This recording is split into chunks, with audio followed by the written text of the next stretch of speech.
অমিত শাহ এত কনফিডেন্টলি বারবার তিনি বলছেন যে খেলা শেষ, টাইম ওভার মমতা বন্দ্যোপাধ্যায়ের, শুধু 30টা আসন আমাদেরকে এই রাজ্যে দিন। একবার অমিত শাহ কি বলেছেন আজকেও শুনবো এবং তারপর শঙ্কুদেব পণ্ডার কাছে যাবো। ममता दीदी, आपका समय अब समाप्त हो गया है। 30 सीटें आते ही आपका समय समाप्त हो जाएगा।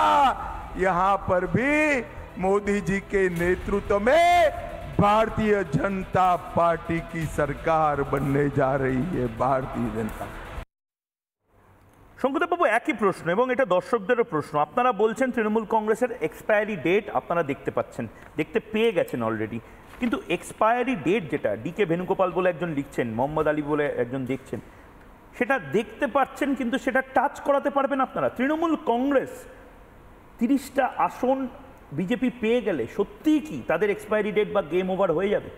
দেখুন, লাস্টবার আমরা 18টা সিট পেয়েছিলাম। হ্যাঁ, তো আপনি একটা লোকসভাতে 7টা বিধানসভা থাকে।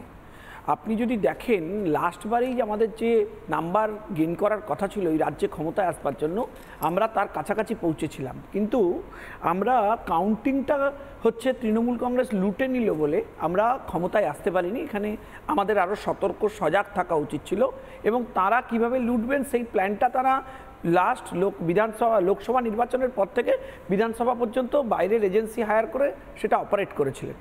আমরা এবারে অনেকটা সতর্ক আছি।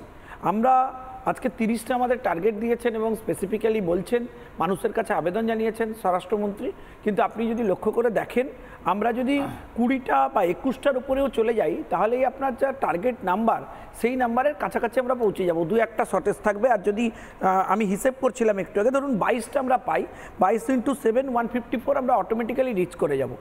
এবং তার সাথে যে ট্রেন্ড তৈরি হবে, ইতিমধ্যেই আপনাকে জানিয়ে রাখি যে একটা অলরেডি ট্রেন্ড তৈরি হয়েছে বাংলায়, যে তৃণমূল কংগ্রেসের সাথে তৃণমূল কংগ্রেসেরই কোনো এমএলএরা থাকতে চাইছেন না এবং তারা এই সরকারের ওপর অনাস্থা আনতে শুরু করে দিয়েছেন। ফলে মমতা বন্দ্যোপাধ্যায় যে কনফিডেন্টলি একটা প্রচার করবার চেষ্টা করছেন, যেটা নির্মলদা বলছিলেন যে আগামী 2 বছর তো আমি ক্ষমতায় আছি, ফলে যে ডিএম বা এসপি বা যে এসডিও বিডিও পদে আছেন, ওসি, আপনাদের রেজাল্ট করতে হবে, আমাদেরকে রেজাল্ট তুলে দিতে হবে, তাহলেই আগামী 2 বছর ভালো পোস্টিং পাবেন। তাদের উদ্দেশ্যেও এটা আমাদের প্রচ্ছন্ন বার্তা যে সরকার কনফিডেন্সের লেভেলে 0-তে চলে যায়, সেই সরকার যার থাকারই অবস্থান নেই, আশা করি তার উপর ভরসা করে আপনারা এমন কিছু করতে যাবেন না যার জন্য ভবিষ্যতে আপনাদের এফেক্টেড হতে হয়। ফলে কিন্তু যদি গ্রামে গ্রামে এই কথাটা শঙ্কুদেব বাবু বলে দেয় যে দেখো 2 বছর, যেটা নির্মলদা বলছেন 2 বছর কিন্তু আছি, তোমরা যদি এই কাজটা করো, এই বেইমানি বা গদ্দারিটা করো, তাহলে তোমাদের জল, কল, লক্ষ্মীর ভান্ডার, সাইকেল সব বন্ধ করে দেবো, আপনারা কমব্যাট করবেন কি করে? দেখুন, আমি আপনাকে একটা কথা বলছি, এটা তো শুরু করেছে, আপনারা দেখতে পাচ্ছেন সন্দেশখালিতে কি করছে। সন্দেশখালিতে সরাসরি রাত্রিবেলা পুলিশ পাঠিয়ে যারা প্রতিবাদ করছেন, যারা রিয়্যাক্ট করছেন, তাদের কোনো রাজনৈতিক আইডেন্টিটি থাকুক বা না থাকুক, সেই মহিলাদের তুলে নিয়ে চলে যাচ্ছেন। ফলে আপনি যদি লক্ষ্য করে দেখেন প্রথম চরণ বা দ্বিতীয় চরণের নির্বাচনে আপনি দেখবেন আমাদের এমএলএ শিখাদিকে পুলিশ প্রায় মারতে মারতে ঘরে নিয়ে যাচ্ছে ইলেকশনের দিন, আর উদয়ন গুহকে খাতির করে নিয়ে এসে বসাচ্ছে। আপনি দেখলেন যে দিলীপ দা মার খেলেন, কোনো অ্যাকশন হয়েছে?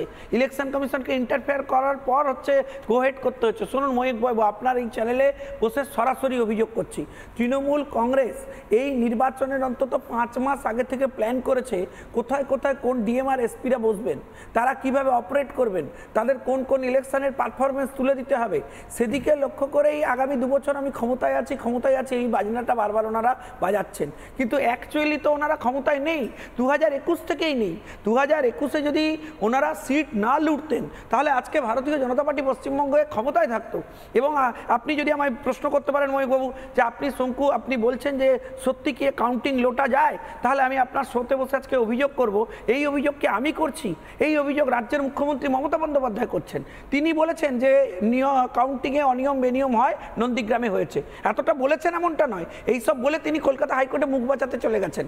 কিন্তু এই বক্তব্যের মধ্যে মূল ইম্পর্টেন্ট পয়েন্ট কি ছিল, যে তার সরকারের তার কাউন্টিংয়ের যে অফিসার ছিলেন তারা অনিয়ম বেনিয়ম করতে পারেন। তাহলে আমাদের অভিযোগ সত্যি তাহলে বাকি 50টা 100টা 150টা সিট আপনি অনিয়ম বেনিয়ম করে পশ্চিমবাংলায় লুটেছেন, তাই 2021-এ আমি ক্ষমতায় আসিনি। ফলে এবারে আমরা সতর্ক রয়েছি, আমরা এই সমস্ত কাউন্টিং এরিয়া লোটালুটি বন্ধ করব এবং 18 থেকে বেশি সিট পাবেন আপনারা। এবারে পাবোই, এবং আপনি লক্ষ্য করে দেখবেন ময়ূক বাবু, এবারে না একটা অদ্ভুত জিনিস নির্বাচনে আপনি লক্ষ্য করবেন, মানুষ না অদ্ভুত রকমভাবে সাইলেন্ট হয়ে আছেন, এবং দেখবেন ভোট পার্সেন্টেজ যেবারে ধরুন কিছু কিছু জায়গায় তৃণমূল 90% 99% গেন করে যেত, লুটে নিত বহু জায়গায়, সেই লোটালুটির পরিমাণ অনেক জায়গায় এরা করতে পারছেন না, বহু জায়গায় আটকাচ্ছে। তো ফলে আটকাচ্ছে বলেই আজকে রিয়াকশন বাইরে প্রকাশ্যে চলে আসছে।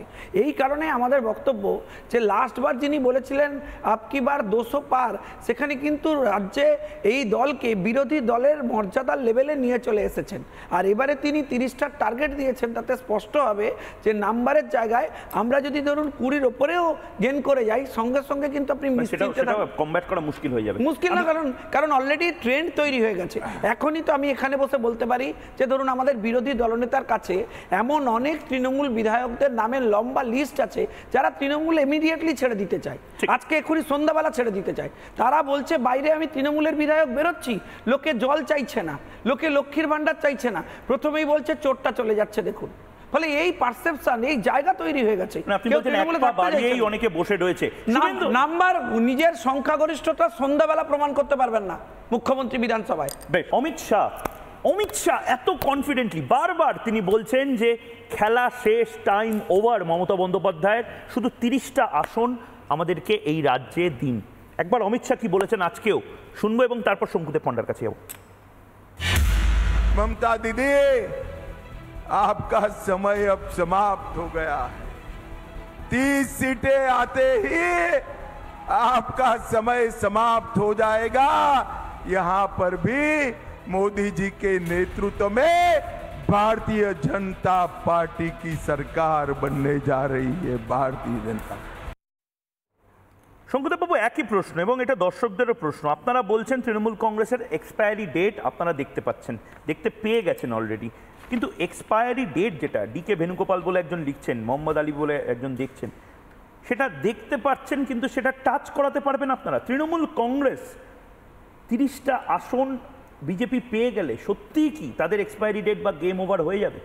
দেখুন, লাস্টবার আমরা 18টা সিট পেয়েছিলাম, হ্যাঁ, তো আপনি একটা লোকসভাতে 7টা বিধানসভা থাকে। আপনি যদি দেখেন লাস্টবারেই আমাদের যে নাম্বার গেইন করার কথা ছিল এই রাজ্যে ক্ষমতায় আসবার জন্য, আমরা তার কাছাকাছি পৌঁছেছিলাম, কিন্তু আমরা কাউন্টিংটা হচ্ছে তৃণমূল কংগ্রেস লুটে নিল বলে আমরা ক্ষমতায় আসতে পারিনি। এখানে আমাদের আরও সতর্ক সজাগ থাকা উচিত ছিল, এবং তারা কিভাবে লুটবেন সেই প্ল্যানটা তারা লাস্ট লোকসভা নির্বাচনের পর থেকে বিধানসভা পর্যন্ত বাইরের এজেন্সি হায়ার করে সেটা অপারেট করেছিলেন। আমরা এবারে অনেকটা সতর্ক আছি। আমরা আজকে 30টা আমাদের টার্গেট দিয়েছেন এবং স্পেসিফিক্যালি বলছেন, মানুষের কাছে আবেদন জানিয়েছেন স্বরাষ্ট্রমন্ত্রী, কিন্তু আপনি যদি লক্ষ্য করে দেখেন আমরা যদি 20টা বা 21টার উপরেও চলে যাই তাহলেই আপনার যা টার্গেট নাম্বার সেই নাম্বারের কাছাকাছি আমরা পৌঁছে যাব। 2-1টা শর্টেজ থাকবে, আর যদি আমি হিসেব করছিলাম একটু আগে, ধরুন 22টা আমরা পাই, 22 × 7 154 আমরা অটোমেটিক্যালি রিচ করে যাব। এবং তার সাথে যে ট্রেন্ড তৈরি হবে, ইতিমধ্যেই আপনাকে জানিয়ে রাখি যে একটা অলরেডি ট্রেন্ড তৈরি হয়েছে বাংলায়, যে তৃণমূল কংগ্রেসের সাথে তৃণমূল কংগ্রেসেরই কোনো এমএলএরা থাকতে চাইছেন না, এবং তারা এই সরকারের ওপর অনাস্থা আনতে শুরু করে দিয়েছেন। ফলে মমতা বন্দ্যোপাধ্যায় যে কনফিডেন্টলি একটা প্রচার করবার চেষ্টা করছেন, যেটা নির্মলদা বলছিলেন যে আগামী 2 বছর তো আমি ক্ষমতায় আছি, ফলে যে ডিএম বা এসপি বা যে এসডিও বিডিও পদে আছেন, ওসি, আপনাদের রেজাল্ট করতে হবে, আমাদেরকে রেজাল্ট তুলে দিতে হবে, তাহলেই আগামী 2 বছর ভালো পোস্টিং পাবেন। তাদের উদ্দেশ্যেও এটা আমাদের প্রচ্ছন্ন বার্তা যে সরকার কনফিডেন্সের লেভেলে 0-তে চলে যায়, সেই সরকার যার থাকারই অবস্থান নেই, আশা করি তার উপর ভরসা করে আপনারা এমন কিছু করতে যাবেন না যার জন্য ভবিষ্যতে আপনাদের এফেক্টেড হতে হয়। ফলে কিন্তু যদি গ্রামে গ্রামে এই কথাটা শঙ্কুদেববাবু বলে দেয় যে দেখো 2 বছর, যেটা নির্মলদা বলছেন, 2 বছর কিন্তু আছি, তোমরা যদি এই কাজটা করো, এই বেইমানি বা গদ্দারিটা করো, তাহলে তোমাদের জল, কল, লক্ষ্মীর ভান্ডার, সাইকেল সব বন্ধ করে দেবো, আপনারা কমব্যাট করবেন কি করে? দেখুন, আমি আপনাকে একটা কথা বলছি, এটা তো শুরু করেছে, আপনারা দেখতে পাচ্ছেন সন্দেশখালিতে কি করছে। সন্দেশখালিতে সরাসরি রাত্রিবেলা পুলিশ পাঠিয়ে যারা প্রতিবাদ করছেন যারা রিয়্যাক্ট করছেন, তাদের কোনো রাজনৈতিক আইডেন্টিটি থাকুক বা না থাকুক, সেই মহিলাদের তুলে নিয়ে চলে যাচ্ছেন। ফলে আপনি যদি লক্ষ্য করে দেখেন প্রথম চরণ বা দ্বিতীয় চরণের নির্বাচনে আপনি দেখবেন আমাদের এমএলএ শিখাদিকে পুলিশ প্রায় মারতে মারতে ঘরে নিয়ে যাচ্ছে ইলেকশনের দিন, আর উদয়ন গুহকে খাতির করে নিয়ে এসে বসাচ্ছে। আপনি দেখলেন যে দিলীপ দা মার খেলেন, কোনো অ্যাকশন হয়েছে? ইলেকশন কমিশনকে ইন্টারফেয়ার করার পর হচ্ছে গোহেড করতে হচ্ছে। শুনুন ময়ূক বাবু, আপনার এই চ্যানেলে বসে সরাসরি অভিযোগ করছি, তৃণমূল কংগ্রেস এই নির্বাচনের অন্তত 5 মাস আগে থেকে প্ল্যান করেছে কোথায় কোথায় কোন ডিএমআর এসপিরা বসবেন, তারা কিভাবে অপারেট করবেন, তাদের কোন কোন ইলেকশনের পারফরমেন্স তুলে দিতে হবে। সেদিকে লক্ষ্য করেই আগামী 2 বছর আমি ক্ষমতায় আছি এই বাজনাটা বারবার ওনারা বাজাচ্ছেন, কিন্তু অ্যাকচুয়ালি তো ওনারা ক্ষমতায় নেই, 2021 থেকেই নেই। 2021-এ যদি ওনারা সিট না লুটতেন তাহলে আজকে ভারতীয় জনতা পার্টি পশ্চিমবঙ্গে ক্ষমতায় থাকতো। এবং আপনি যদি আমায় প্রশ্ন করতে পারেন ময়ূকবাবু যে আপনি শঙ্কু, আপনি বলছেন যে সত্যি কি কাউন্টিং লোটা যায়, তাহলে আমি আপনার শোতে বসে আজকে অভিযোগ করব। এই অভিযোগকে আমি করছি, এই অভিযোগ রাজ্যের মুখ্যমন্ত্রী মমতা বন্দ্যোপাধ্যায় করছেন। তিনি বলেছেন যে কাউন্টিংয়ে অনিয়ম বেনিয়ম হয়, নন্দীগ্রামে হয়েছে, এতটা বলেছেন এমনটা নয়। এইসব বলে তিনি কলকাতা হাইকোর্টে মুখ বাঁচাতে চলে গেছেন। কিন্তু এই বক্তব্যের মধ্যে মূল ইম্পর্টেন্ট পয়েন্ট কি ছিল, যে তার সরকারের তার কাউন্টিংয়ের যে অফিসার ছিলেন তারা অনিয়ম বেনিয়ম করতে পারেন। তাহলে আমাদের অভিযোগ সত্যি, তাহলে বাকি 50টা 100টা 150টা সিট আপনি অনিয়ম বেনিয়ম করে পশ্চিমবাংলায় লুটেছেন, তাই 2021-এ আমি ক্ষমতায় আসিনি।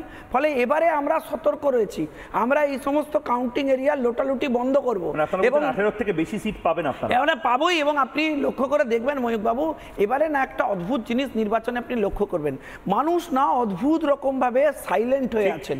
এবং দেখবেন ভোট পার্সেন্টেজ যেবারে ধরুন কিছু কিছু জায়গায় তৃণমূল 90% 99% গেন করে যেত, লুটে নিত বহু জায়গায়, সেই লোটালুটির পরিমাণ অনেক জায়গায় এরা করতে পারছেন না, বহু জায়গায় আটকাচ্ছে। তো ফলে আটকাচ্ছে বলেই আজকে রিয়াকশন বাইরে প্রকাশ্যে চলে আসছে। এই কারণে আমাদের বক্তব্য যে লাস্টবার যিনি বলেছিলেন আপকি বার 200 পার, সেখানে কিন্তু রাজ্যে এই দলকে বিরোধী দলের মর্যাদার লেভেলে নিয়ে চলে এসেছেন। আর এবারে তিনি 30টার টার্গেট দিয়েছেন, তাতে স্পষ্ট হবে যে নাম্বারের জায়গায় আমরা যদি ধরুন 20-র ওপরেও গেন করে যাই, সঙ্গে সঙ্গে কিন্তু আপনি কমব্যাট করা মুশকিল হয়ে যাবে। মুশকিল না, কারণ অলরেডি ট্রেন্ড তৈরি হয়ে গেছে। এখনই তো আমি এখানে বসে বলতে পারি যে ধরুন আমাদের বিরোধী দলনেতার কাছে এমন অনেক তৃণমূল বিধায়কদের নামের লম্বা লিস্ট আছে যারা তৃণমূল ইমিডিয়েটলি ছেড়ে দিতে চায়, আজকে এখনই সন্ধ্যাবেলা ছেড়ে দিতে চায়। তারা বলছে বাইরে আমি তৃণমূলের বিধায়ক বেরোচ্ছি, লোকে জল চাইছে না, লোকে লক্ষ্মীর ভান্ডার চাইছে না, প্রথমেই বলছে চোরটা চলে যাচ্ছে দেখুন। ফলে এই পারসেপশন, এই জায়গা তৈরি হয়ে গেছে, অনেকে বসে রয়েছে। নাম্বার নিজের সংখ্যাগরিষ্ঠতা সন্ধ্যাবেলা প্রমাণ করতে পারবেন না মুখ্যমন্ত্রী বিধানসভায়। বেশ,